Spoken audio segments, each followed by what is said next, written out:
Give me all that you in exchange for me. For me. Three. Right. Already posted. So what's that? Yeah, she sent it to us.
Yeah, I can do it now for you.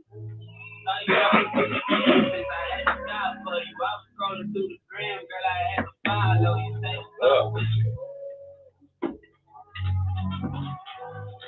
you got my phone. We go. We are live in 5.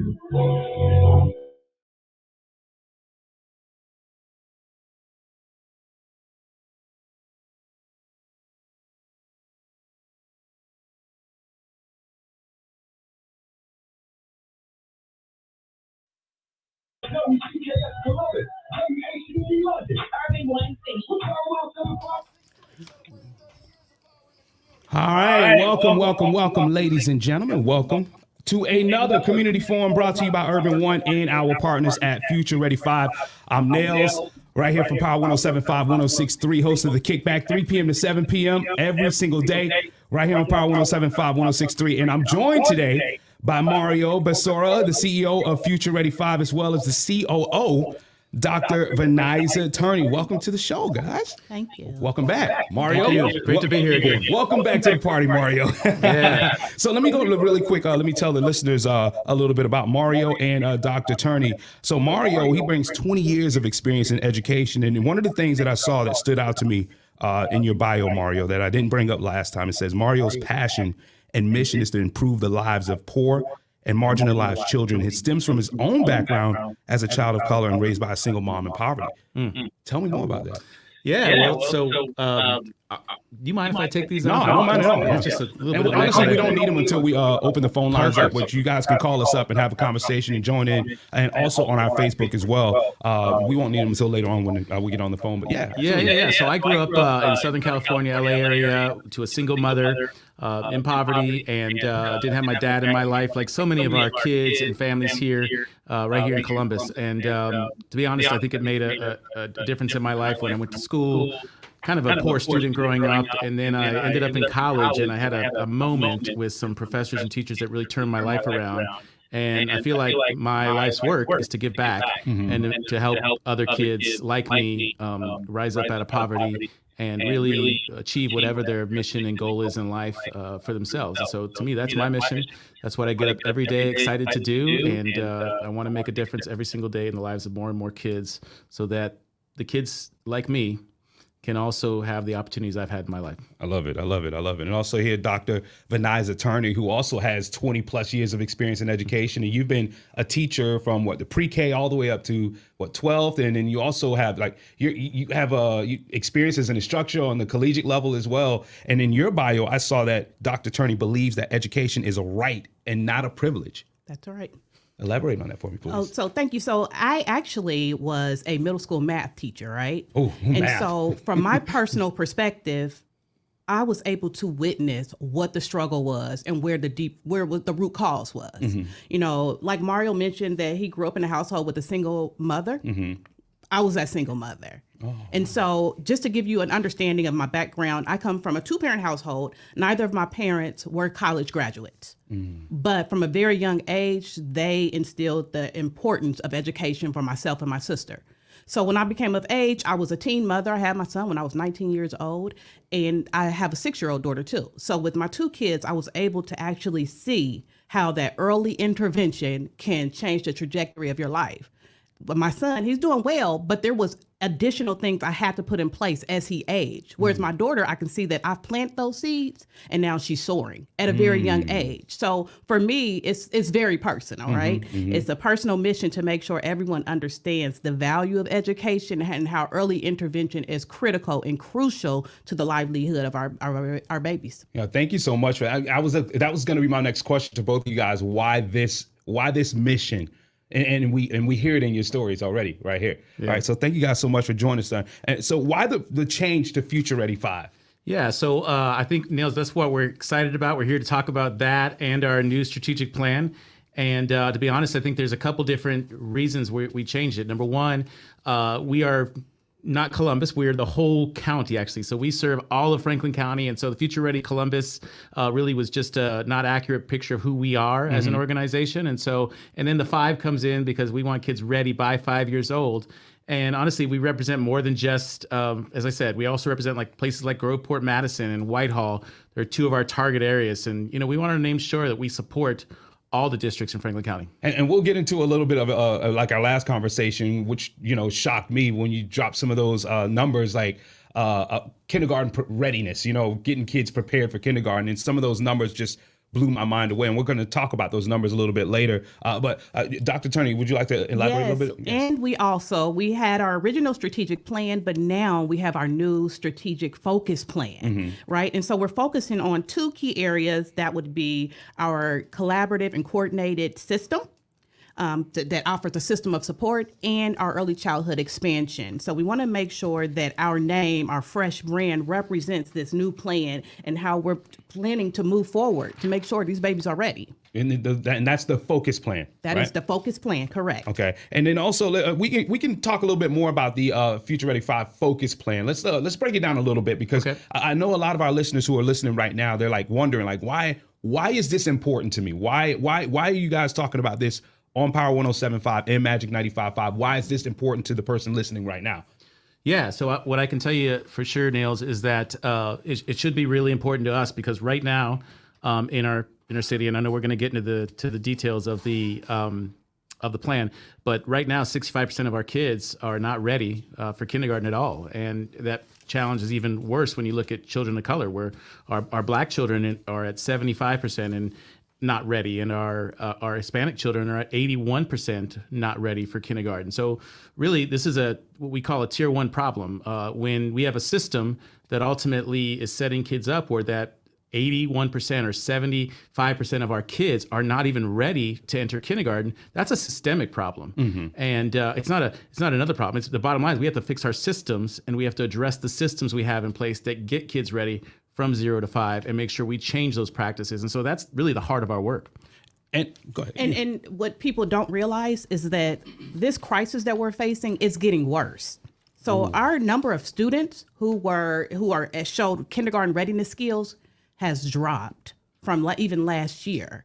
So we are indeed in a crisis, and the problem is not fixing itself. So we have to put in not only a proactive means to addressing this issue, but also reactive for those children who have already taken the kindergarten assessment. So we have to say, okay, what are the people who are at the elementary level? How can they remedy this situation? And then our job is to make sure that we're being proactive with identifying those kids who will soon take the kindergarten readiness assessment, and make sure they have the interventions in place so that they have those skills when they enter kindergarten. And Mario, last time we were here, we were talking about like, how can we help fix this problem, right? It's not just one person or one organization that can fix this problem. It takes a whole village. And you guys started telling me about how I think it was the Department of Education and the amount of money that they spend, in Franklin County. Can you talk a little bit more about that? Yeah. So clearly there's a major political problem that we can do to address this. So right now we don't invest the right amount of money we need to into our kids 0 to 5. That is not our priority as a state.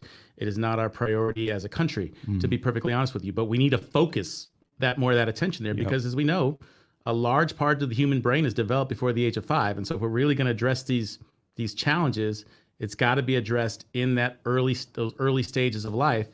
We think that can make a huge difference. If let's just say we send 80% of our kids in Franklin County ready for kindergarten versus the 35% we're sending right now.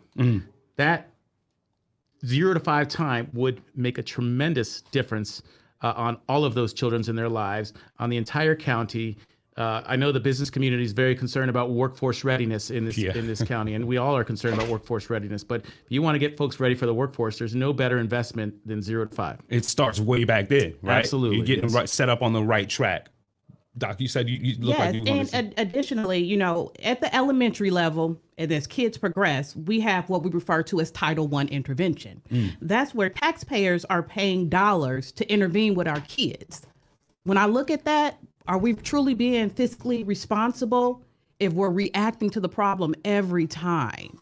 Or would it be more important, as Mario mentioned, to invest those dollars at an early age? And you would spend a lot less by investing at an early age. If we know that a large portion of the brain develops in those early years, why don't we put all of our funds into those pots, right? To make sure these kids have the skills, rather than we're always being reactive. We're always addressing the issue after we recognize it's too late, right? So how can we address this issue? Intervene early. It starts early. In the developmental part of the childhood, right? It's funny how we say it takes a village, right? And last time I like to bring up last time because we put it in layman terms last time. I had made a joke about how the person who hangs out on High Street, who it's the Ohio State students that are partying right now back to school. Welcome back to Columbus. Also the people who are from the city who hang out downtown or they hang out in the Arena District, and we try to remind them, like, listen, it literally does make a difference. You can help be a part of this. And being ready in kindergarten, right? Kindergarten readiness, and then getting ready to work in the workforce, just how you guys were just explaining it. It starts right before they start developing their brain. And you set them up to become an upstanding citizen. That's why we're saying you who party on a high street, you're going to end up running into these people who end up working in the workforce and stuff. And they get prepared way back then as kindergartners, correct? Correct. And that's what we're trying to relate to all of you guys who are listening right now, who go and hang out in the city and go and turn up on High Street, or you're in the Arena District, or you're on the East Side. We're all part of this community together. And that's what we're talking about, getting people ready from kindergarten and getting them ready for the workforce. It starts way back then. Right. Okay. Just want to put that layman terms out there for you guys. So you said we're in a crisis with the kindergarten readiness, and we're still in the crisis. How do we help and get out of it? So I'll kind of start and say, I think we have a plan in place that we think is going to really make a difference. Okay. We believe the plan is working and it's going to work. We just need to be able to kind of get the investment we need to make it happen. And basically, there's two pieces that are going to be part of this plan. Number one is we have to create. I talked a little bit about systems. We have to create systems from 0 to 5 that don't yet exist, to be able to make sure that kids are ready. And so the problem is right now, the first time we know anything about a child's where they are on the continuum is when they enter kindergarten at 5 years old. That's way too late. What we need to do is be able to give checkups, just like we have annual doctor checkups. We need to have checkups on children and their readiness for kindergarten every year until age 5, so we can see where they are. And then when we identify some challenges with kids along the way, then we can provide potential interventions and supports for those families to help them make sure their kids are ready. Instead of what's happening now, which is essentially waiting till age 5, finding out the kids are behind, and then trying to scramble to figure out ways to support them. If we do all that up front, we're gonna have kids that are ready right now that are not ready, but they will be ready when they enter kindergarten if we work from 0 to 5. And so, I'm just going to elaborate more on what Mario spoke. So we're thinking, where we have this ecosystem, right? Mm-hmm. And so you mentioned a village. So we have to ensure that we have this call to action for everyone, no matter. And I just want to go back on something you said. No matter who you are in the community, you play a vital role in this, right? Indeed. So, for me, I know that when I talk to kids early, I speak to them at a higher level. You know, a lot of times, especially back in the day, you know, old school, we would talk in baby talk. And that does not benefit our kids, because when they get older, they're not speaking in baby talk. And if they are, they're getting further behind. So making sure we address our kids at a higher level, no matter if you have a college degree, if you have a background in education, you play a role in this. You know, a lot of our babies, they stay with their grandparents throughout the day, big mama and papa. Yep. They can play a role in this simply by just reading to their children and having that dialogic conversation, that back and forth. I'm going to refer to something in the page. I'm going to ask you questions. I want you to ask me questions, and we go back and forth like a tennis match. Yep. So that the kids understand, and we're actually developing what we refer to as language comprehension, because at an early age, many of our kids are not equipped to read from a book. So we don't even look at, you know, our ability to comprehend based on reading, right? So they're just learning, can I hear what I understand, right? Can I make sense of what I understand? So we can develop language comprehension using very primary books, no matter who you are. A lot of parents will say, you know, I don't have the time. And we get it. You know, I was a single mother. Mario came from a single parent household. And we know that a lot of mothers are holding it down with multiple jobs. And then they have to go to this school conference or this school event or this sporting event, where education, not intentionally, but it does get put on the back burner. So how can we make use of the time that we have? How can we engage our village to help them? Hey, this is what I need you to do. Even if it's for 10 minutes, you could help me out. So we have to be in a place, a vulnerable place as parents, to say, I'm going to do my best and I'm going to call on my support system, whether it's big mama, whether it's that neighbor across the street that your kids are always at their house. It's a call to action for everyone. No matter who you are, you have a place in this plan.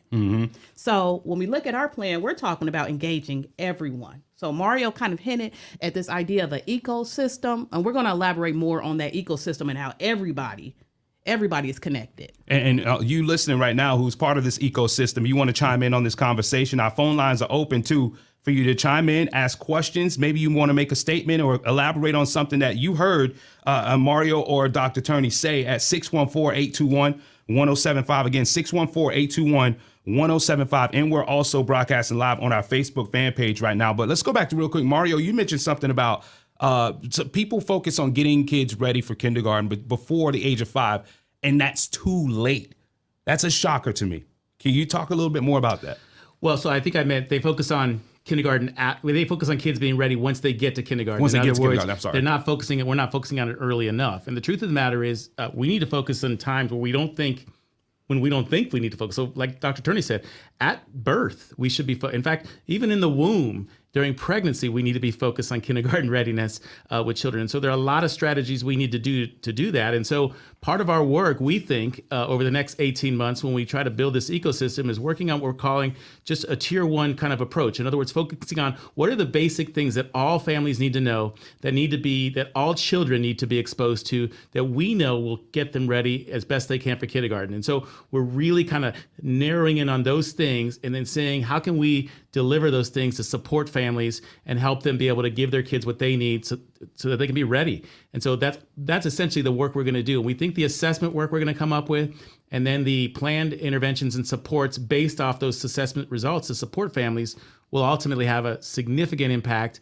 And we'll see whether we're making a difference. And instead of knowing at the end of the time period when they're already in kindergarten and already behind, we're going to know when they're a year old, 2 years old, 3 years old, exactly where they are, exactly what areas of kindergarten readiness they're struggling with and behind in, and how we can support them from there, and we'll be able to intervene. So we're essentially empowering parents and families with information that they didn't have before and that we don't have available now, so that they can act and take action before the child enters kindergarten, so they're ready to go right alongside their same age peers when the child is 5 years old. A light bulb just went off in somebody's head who's listening right now. Like, oh man. So welcome. I just want to reset really quick and welcome everybody who's just joining us to the Urban One and Future Ready 5. I'm not going to say Future Ready Columbus anymore.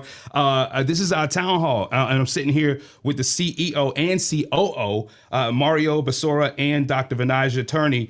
This next question is for Doc. How can you explain more about the negative impacts that come up when children aren't aren't ready for kindergarten? Yes. So the students, they come in, and there's a host of research that shows the impact of kindergarten readiness, right? So we know that not being ready for kindergarten means that you're not going to be a proficient reader at the third grade.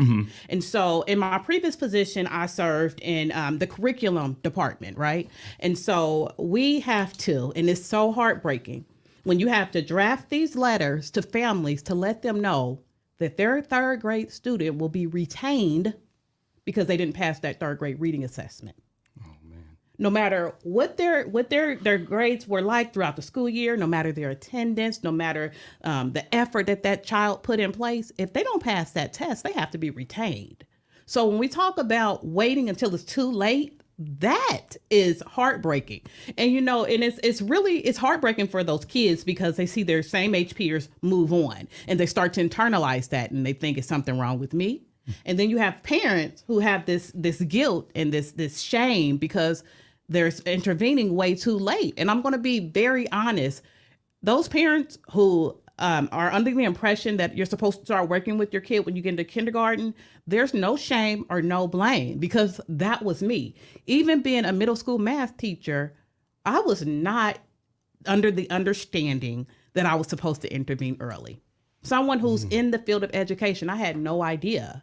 I was teaching at a higher level, so my space wasn't in that early. But when you know better, you do better, right? So we're trying to help everyone understand we have to intervene early, because we don't want your baby to enter kindergarten and they're not ready. We don't want your baby to take the third grade assessment and they can't pass it. We want to make sure that everyone does well. We want to make sure that when those kids go to high school, they come out on time, they graduate.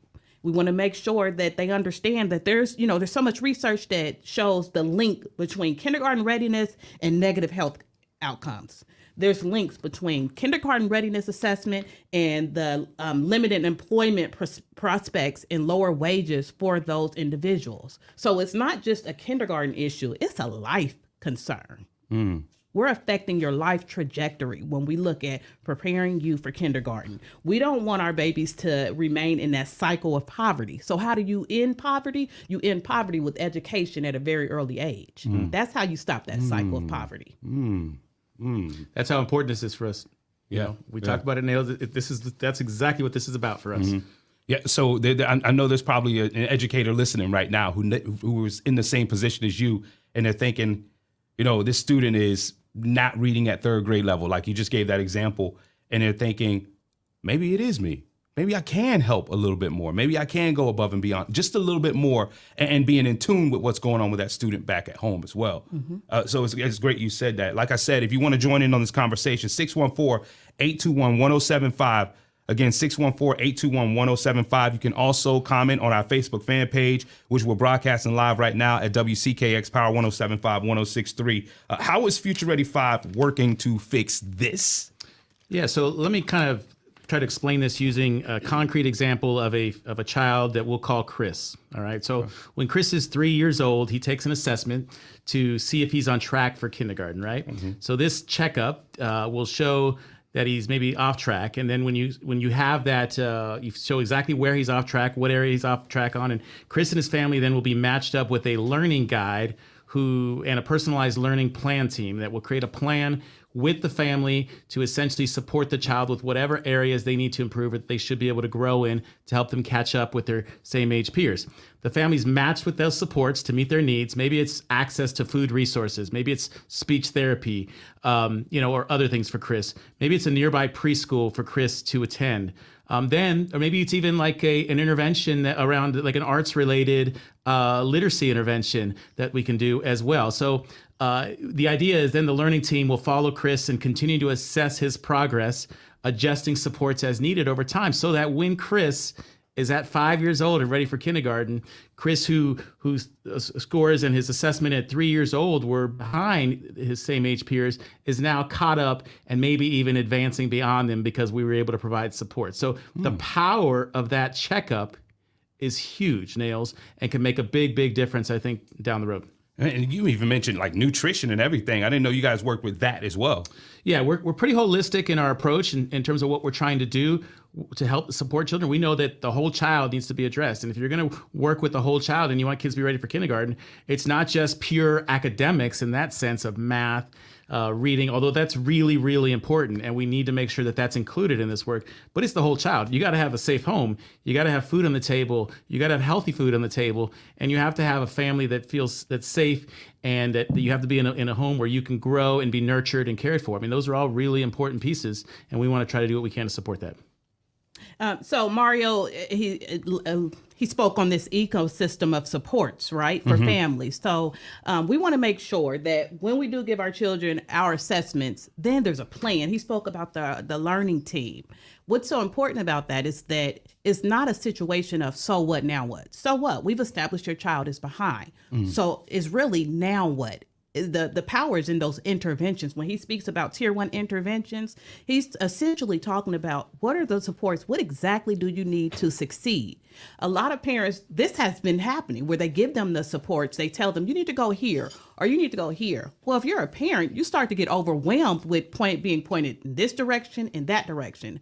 Those learning teams, that learning guide is the one that pulls it all together, that makes it accessible for those parents so that all of our parents then can easily access those resources. You know, we're going to be in a position where we can create a powerful system for to coordinate the interventions and also to track those interventions. The tracking of the interventions are so important because we don't want to continue the same process if it's not working. So if I provide you with an intervention and it's not working, we're not seeing your scores increase, we need to go back and say, what are other interventions we can put in place? Wow. So with the tracking, let's say you fall behind again, we already know what works for you and what doesn't work for you. So why go back? And that's when I talk about earlier about being fiscally irresponsible, that happens in the school system. We don't do such a great job at tracking those interventions, and especially with our babies as they're transient students and they go from one district to another district, it's almost impossible to track those interventions. And we know that exists in our urban community. But with this system, with this data collection and referral system, we'll be able to track you no matter where you reside, where you move, where you go. Yeah. So that follows you. And whoever is your learning guide, they can easily connect you with what you need. And I was going to ask you about that too. For a kid who is living in one neighborhood and they end up moving from, let's say, North Columbus, and they move over to the east side, would you guys still be able to connect them to someone who helps them in their own specific learning journey and not just not a blanket? You know what I mean? So ideally, we want to start with a pilot, and we're starting with so many families, and then we're going to grow because we want to start small because, you know, you always have to start small so that you can make the tweaks and adjustments to make it perfect. Right. But once we get this thing established and rolling, we're trying to attack all of Franklin County. So when you move from one area to the other, we want to be able to still intervene and provide you with the supports you need. This sounds so good right here. And we're going to go to the phones in just a second at 614-821-1075. When will families be able to access this program? Yeah, so that's a really good question. We're going to pilot this in early 2024. We'll start with a small group of families, about 200 is what we're looking at for kids.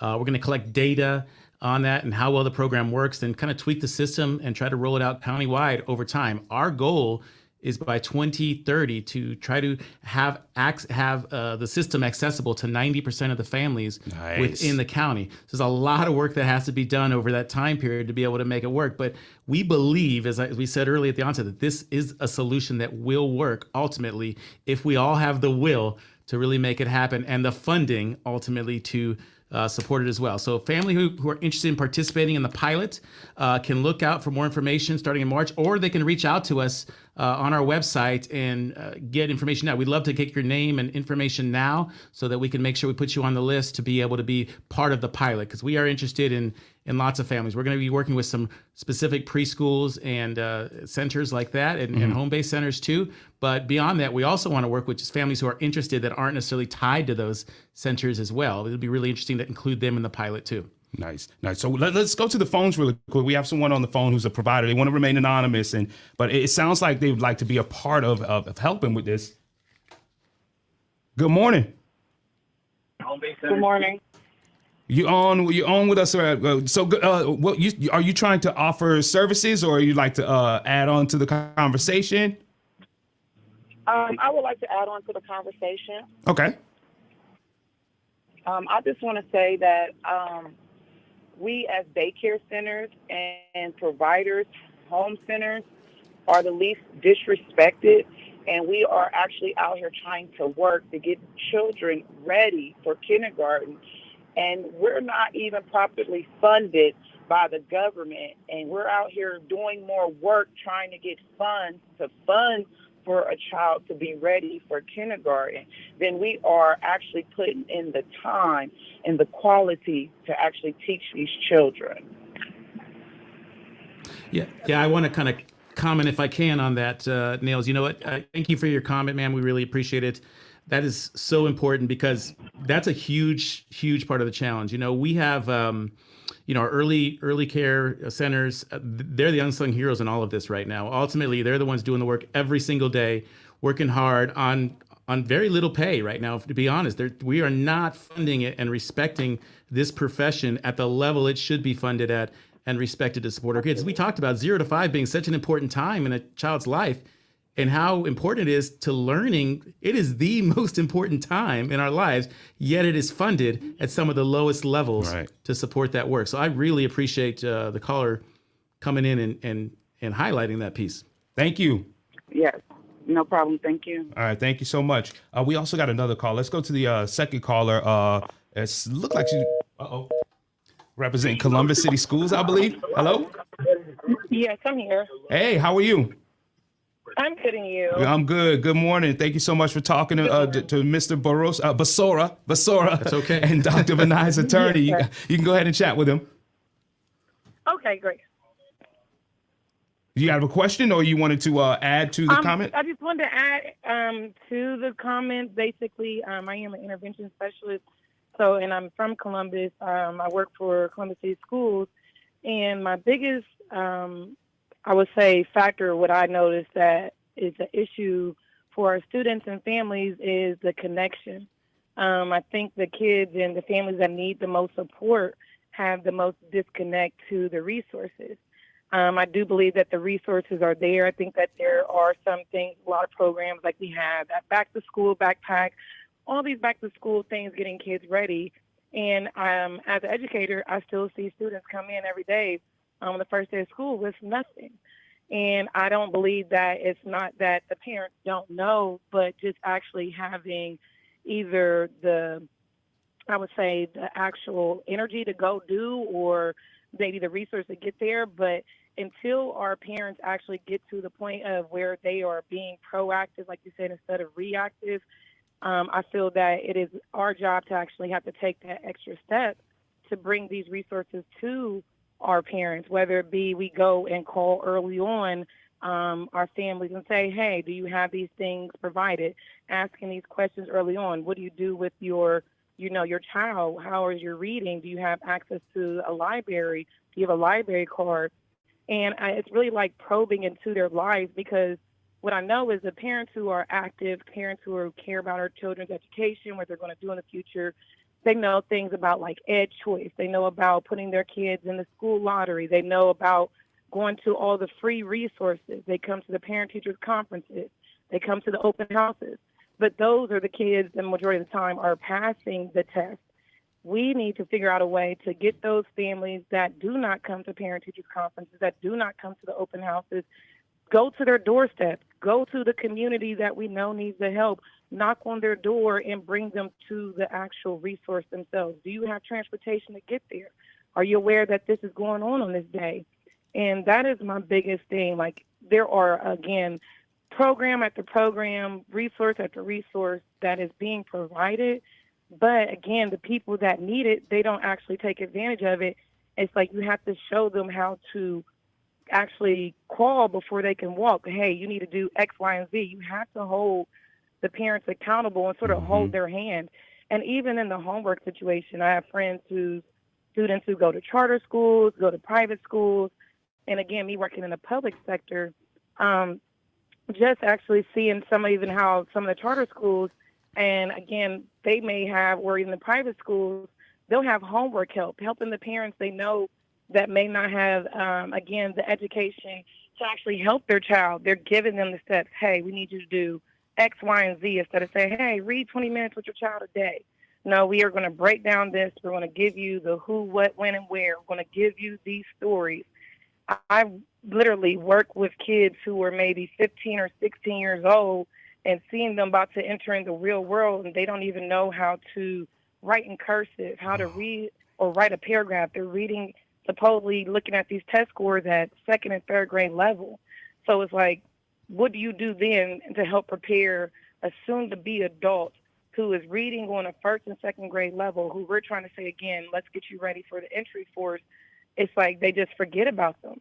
And these are the kids that you're looking at that's saying, oh, these are ones that are getting involved in gang violence or causing issues in the community or losing their lives. So it's like, you know, I hear everyone saying, like, it's like there's been program after program, I support program and funding, but the reality is you have to connect to the community that is being despaired with the education, and a lot of people are afraid to go into the community. They don't want to knock on their doors. They don't know how to have the conversation with these parents because there is maybe a culture gap. So it takes, honestly, I feel like it takes for the generation of our 20 and 30-year-old people to actually reach our younger people that are in these schools and actually, hey, mentor them, actually connect to our parents, be in there as aides and supports on your downtime. I always say, like, use the bus drivers to help support the teachers in the classroom. They have a gap from whatever, 9 o'clock until 1 o'clock when they go pick up the actual students. Teachers are struggling teaching the students. It's not that the teachers don't want to do or don't have the knowledge. They don't have the support to handle the students that need the more support because of the behavior.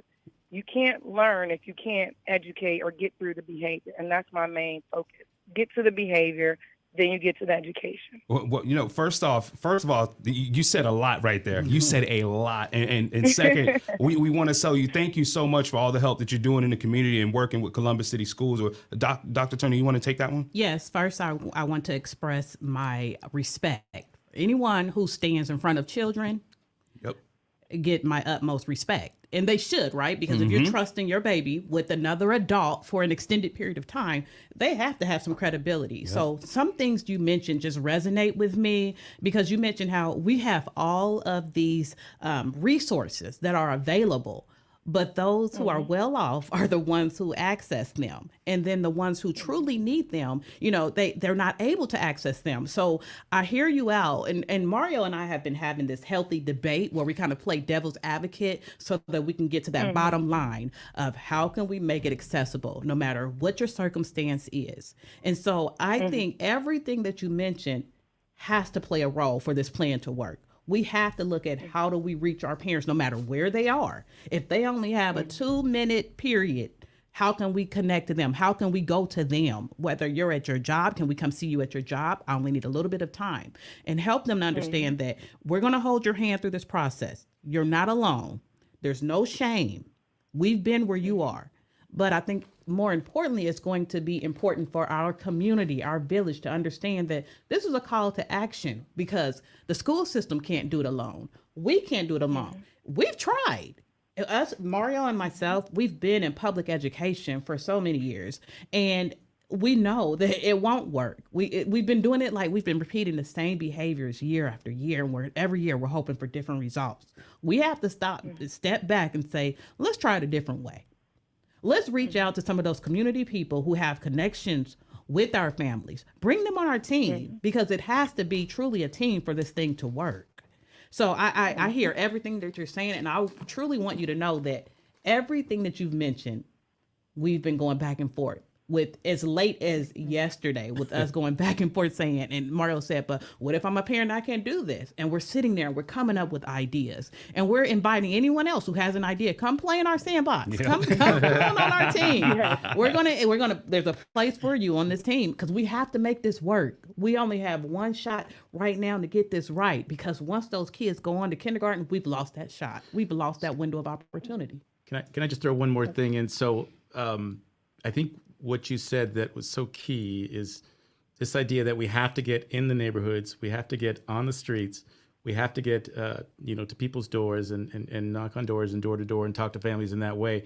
So part of what we're really trying to intentionally do that's a little different than what you see in other organizations is we're trying to make sure that learning guide, that connector to families is their expertise is in relationships. Mm-hmm. Their expertise is in connection. Their expertise, they are from that neighborhood, they are from that community, and they can build immediate trust with families. Like that is so important for this to work. And we have to make sure we have that in place. The other thing is, I think we were talking yesterday, and I'm going to throw this in there. She knows exactly what I'm going to say. Maybe we need to bring a bus out to the communities and, do some of the teaching and learning on a bus in communities, on streets, at times that work for those parents and those families with children and parents, part of that group that meets together. So we're truly getting grassroots into the community, on the streets where people live, at times where they are available to be able to meet and talk, instead of the opposite, doing things at places and at times that are convenient for our schedule. Right. Let's do things at places and times that are convenient for the parents and their schedule. And you also mentioned about, going into those communities and not being scared. One of my most valuable experiences when I worked for a school, and that school worked with at-risk high school students, right? And in that position, every teacher had to go on home visits, and they had to provide their cell phone number to all students and families. When I say that changed my idea of education forever, right? Because it wasn't about, even going into the neighborhoods that everyone say, oh, that's the worst neighborhood. When I went there, I was greeted. I was invited in. I was offered food, which I would take them up on. Hello. and they would call you when they need. And I was like, gosh, they're going to be calling me all the time. No, they only call when they need. Like, they're not really interested in being friends on the weekends with you. They truly only call when you need them, and you value when they call you. So how can we get to that place for everyone? We have to open up our doors, and we have to open up our hearts. If we really want these babies to move forward, we have to do that. So thank you for everything you said. It just resonates with me as you're speaking. I was taking notes like, yes. So thank you. No, thank you. And thank you for your work that you're doing with our babies too. Absolutely. No, thank you. You guys, thank you. I appreciate you. I hope everyone has a blessed year, and I can't wait to see what you guys put in place. Yeah, amen to that. Amen to that. Thank you so much. One of the things that we keep hearing, and especially when she was talking, I heard her kept saying resources, right? That's what Future Ready 5 is for, right? Mm-hmm. And you said you guys are going to roll this out in 2024, but in the meantime, like, what can parents do and caregivers do to like get their children ready for kindergarten at home by themselves? Do you want to? Okay. So the first thing is start early.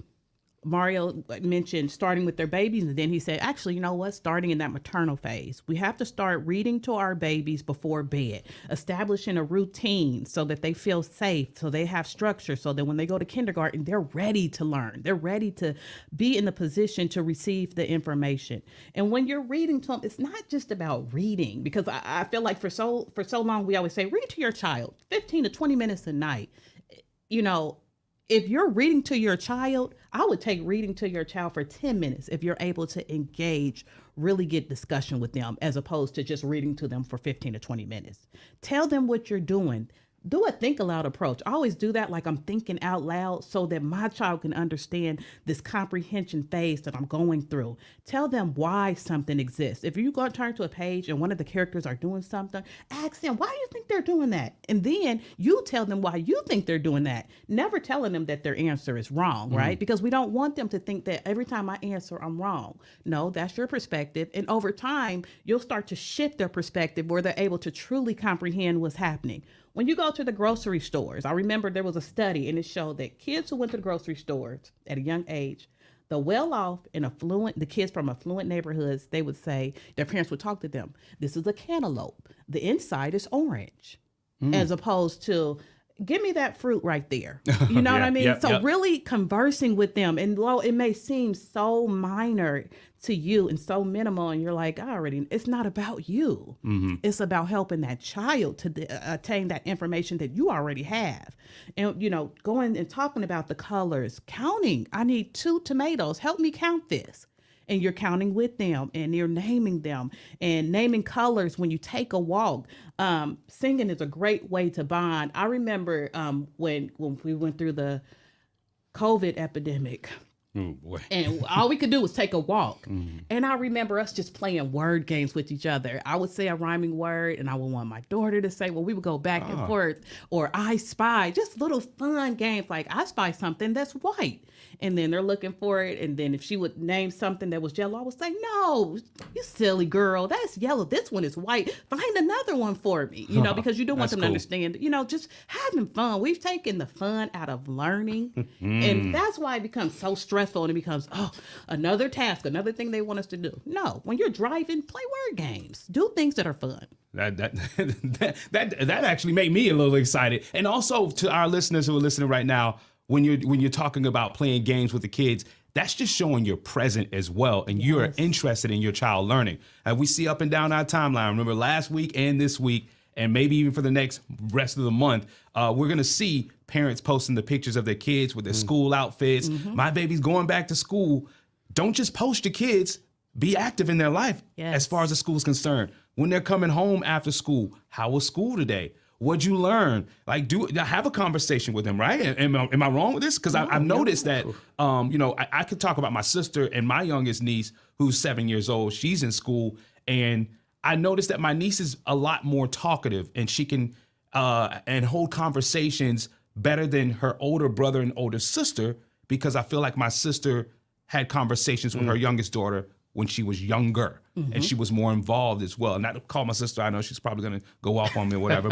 but when you're explaining having these fun lessons with your daughter, my sister did that more with her youngest daughter than her oldest daughter and her oldest son. So I'm seeing that in real time, as you're explaining that. Because, as you know, when you know better, you do better. Absolutely. So but we have to say, okay, even with our first child, how can we educate the next young parent and even older parents, right? Because kindergarten, as we knew it, is a thing of the past. Yeah, absolutely. Right? So we did a lot of very little things in kindergarten when we were young, but we have to understand that these babies have they've upped the bar, right? And so even when you have some time in your cooking, I would be cooking and I'm saying things with her. And if she would say it wrong, I say, you're trying to trick me, just so they don't have that, like I said, they don't internalize and think that they're always wrong. But there's so many things you could do. There's so many ways you can maximize your time. And we want to help you with that. We want to put you in a position where you're empowered to do that. You are not alone. I think I just add, that one of so all of this can happen from birth, right? Yep. And I think tendency for a lot of families is to wait till the child can speak back to you, or there's that kind of interaction. But it's really important that this kind of interaction is happening at birth, because the truth of the matter is the child's learning more and more. They're taking in far more than we ever thought in that first 6 months of life, and that first year of life, and those first 2 years of life. And so starting at birth, even though they're not necessarily responding the way you think you'd love to see them respond, it doesn't mean they're not learning. They're a sponge. They're absorbing so much more than we ever thought imaginable in their first year of life. So what you're saying is the dad that's talking to his the baby in the stomach. Yes, that's huge. That's not OD. That's not OD, No. right? No way.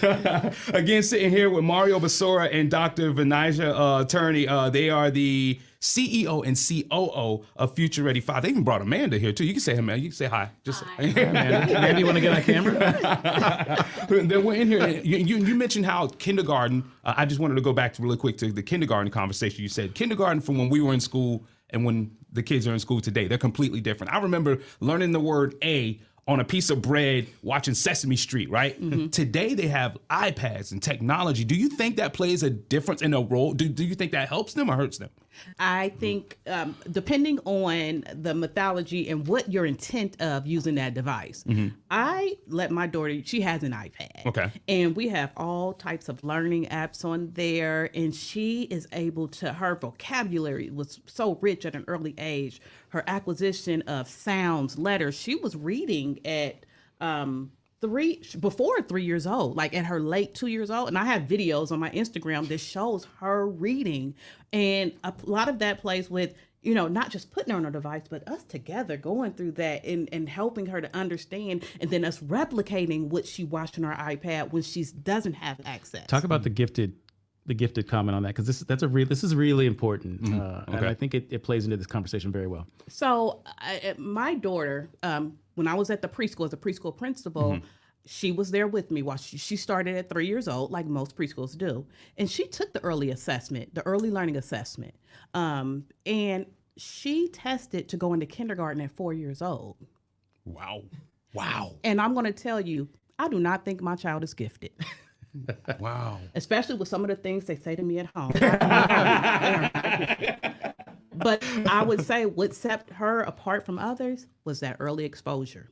At a very early age, I put things in front of her. We played word games. So, when even like what Mario said at birth, and you're doing the peekaboo, that's giving a sense of safety and security. They're predicting what's going to happen. When I remove my hands, I'm going to see you again, right? So now you've set the foundation for this child to feel safe. When they feel safe, they can take in, like Mario said, like a sponge. They take in all that information. So when my daughter went to kindergarten, she's 4 years old. Everyone in her class was 5 years old. They had to be 5 by August 1st. Most of them were 6 because they couldn't attend the previous year. So it's not that I think that your child has to be gifted. I know that if you expose your child, they will excel. I'm a living testament. I know what can happen when you expose your child, which is why I worked with Mario at our previous school district. So he was superintendent and I worked as the curriculum director. And I went to him and I told him, I want to go down. I want to go down and I want to be the preschool principal. If you're in a public education, that's considered a demotion. Because I had already been a middle school math teacher in my prior years. So I knew what the struggle was. I had been a parent and didn't know better. I knew what the struggle was. And then to add to that, I had a daughter who I tried a different approach and I saw that struggle didn't exist. So it became my mission. I have to spread the good news. I have to make sure all the families are equipped and they know what can happen. I have to let them know they can stop this cycle by simply early interventions.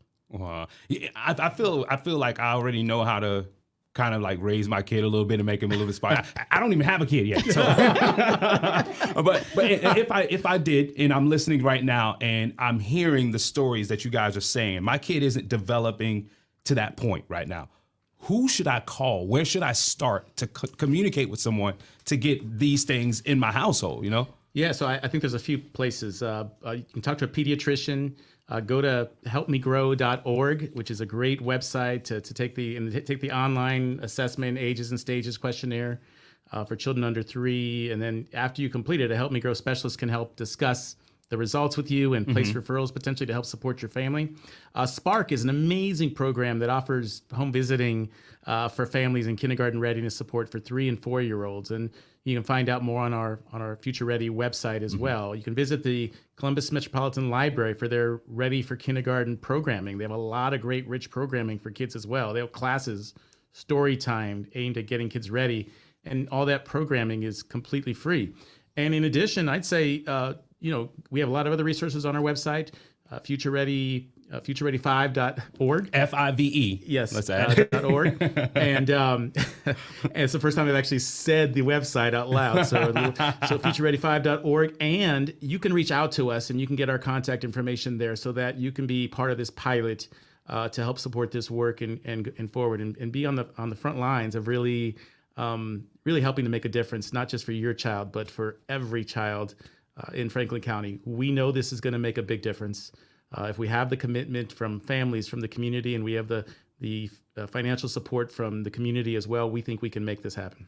Dr. Turney, I just want to go back to the iPad really quick because I'm just thinking about it a little bit, how a lot of parents, when their kid's crying or their kid's quote unquote getting on their nerves, they'll just grab the iPad and give it to their kid. And their kid's just watching just random stuff on YouTube.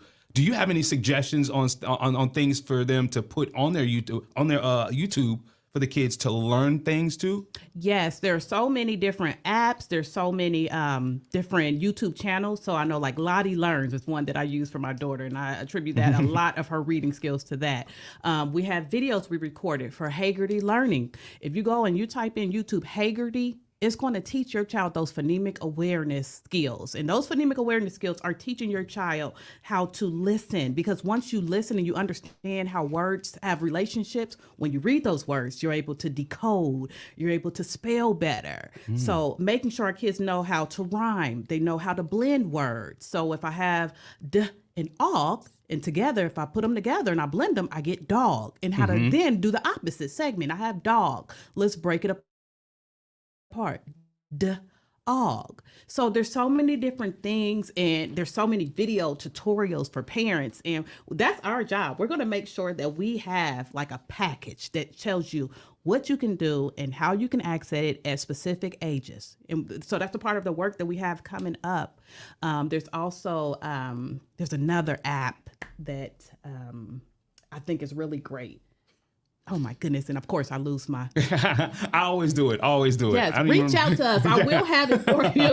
If you contact us, I will have that. I'm sure as I exit this door, I'll remember all of a sudden. And the website is futureready5.org. Yes, FutureReady5, FIVE.org. And as we're winding down this town hall with Future Ready 5, I want to ask you both, are there any other organizations here in Franklin County that can help, that people have access to? Yes, so I'm going to shout out a few of our partners, and if I don't name you, please charge it to my head and not my heart.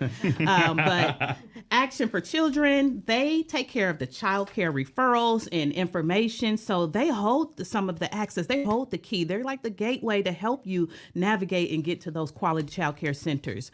Help Me Grow, as Mario mentioned, for home visiting and early intervention. So we have like Julie Buzzard. She's been phenomenal in working with us.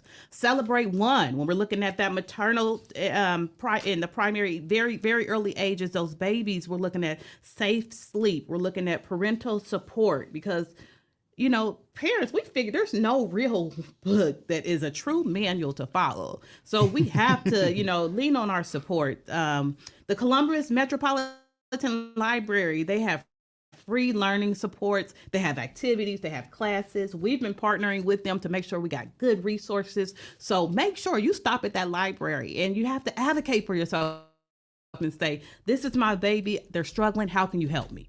Don't be afraid to speak up, no matter who you are, whether you're a parent, you're an aunt, you're a neighbor, advocate for these babies. So there's so many different resources that are available in the community. We are just trying to make sure that you know how to access them and we can bring them to you. Mario prematurely mentioned the bus idea, but that is one, and we were talking about this yesterday, that's going to be so great because we can come to you if you're not able to go to the resources that are out in the community. And we invite you to call to action. If you want to help us, come get on this bus. Yeah, absolutely. Physically and metaphorically, come get on the bus. Absolutely. Like we said, it takes a village, and we have educators that called in earlier on the show, and you have some that's listening that didn't call in. They probably want to chime in, and they probably do want to volunteer. So you guys can go to Future Ready 5, that's FIVE.org. Mario, you want to add some stuff? Yeah, just a couple of organizations I want to make sure I mention. CDC and Head Start, Child Development, they're really great organization to also get support. COSI, we have a great relationship with them and some of the work they're doing, and they're partnering with us as well. Lots of resources on their website and available for families too. I saw something with COSI. They have like a learning box. That was really cool. That's really cool that they did that. Those are readily available and can be accessible by contacting them. It's really, really great science work. We've developed a really good relationship with Ballet Met, and they have a program called Wiggle Jig in some of the schools. And the way it works, it's all about making sure kids are learning basics of dance moves, but in the process, they're also learning all the social emotional skills you need in terms of self-regulation and work that you need, and physical skills, developing the ability to walk and use your hands and use your voice in ways that are appropriate and that help you grow. amazing work they do at Ballet Med. I want to make sure I put a plug in for them and their Wiggle Jig program. Awesome. And thank you guys so much for taking time out on your Saturday morning to have this conversation and show that you care about our babies and you want to help our future right here in the 614. And you even brought Amanda with you. So thank you guys for coming and being part of this conversation. And before we get out of here, I want to remind you guys to go to the website, Future Ready, FIVE. That's futureready5.org. Any last words? We got 1 minute before we get out of here. I'd like to add one more. Okay. This is a call for those. If you're interested in serving in this instructional space of serving at a child care center, please contact us. We'll get you hooked up. I know Brenda Rivers at the CDC, she has a program that'll take you through all you need to do to get you set up. If you have a passion for this, there's a place for you. Now is the time to come on board.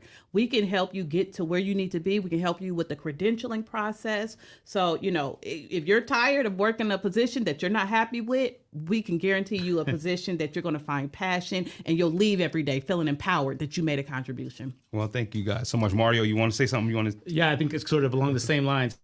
If you have a background in early literacy and that's your passion and you have an interest in that, we certainly are going to need support as we work forward in our plan over the next year. We'd love to have you be part of that as well. And I just want to thank everybody for listening. We appreciate everything, your thoughts, your efforts, your passion, and stay in touch. And, as Vanisa said, jump on the bus with us. Yeah, jump on the bus. FutureReady5.org is the website. And big shout out to our producer, Burrs is over there. Running our show on the other side of Magic 95.5. We're going to get you back to your regularly scheduled programming on Power 107.5, 106.3, and at Magic 95.5. Thank you so much for being part of this, our town hall, our second town hall. We got many more to come. All right, have a great Saturday. Thanks, Nailz. Thank you.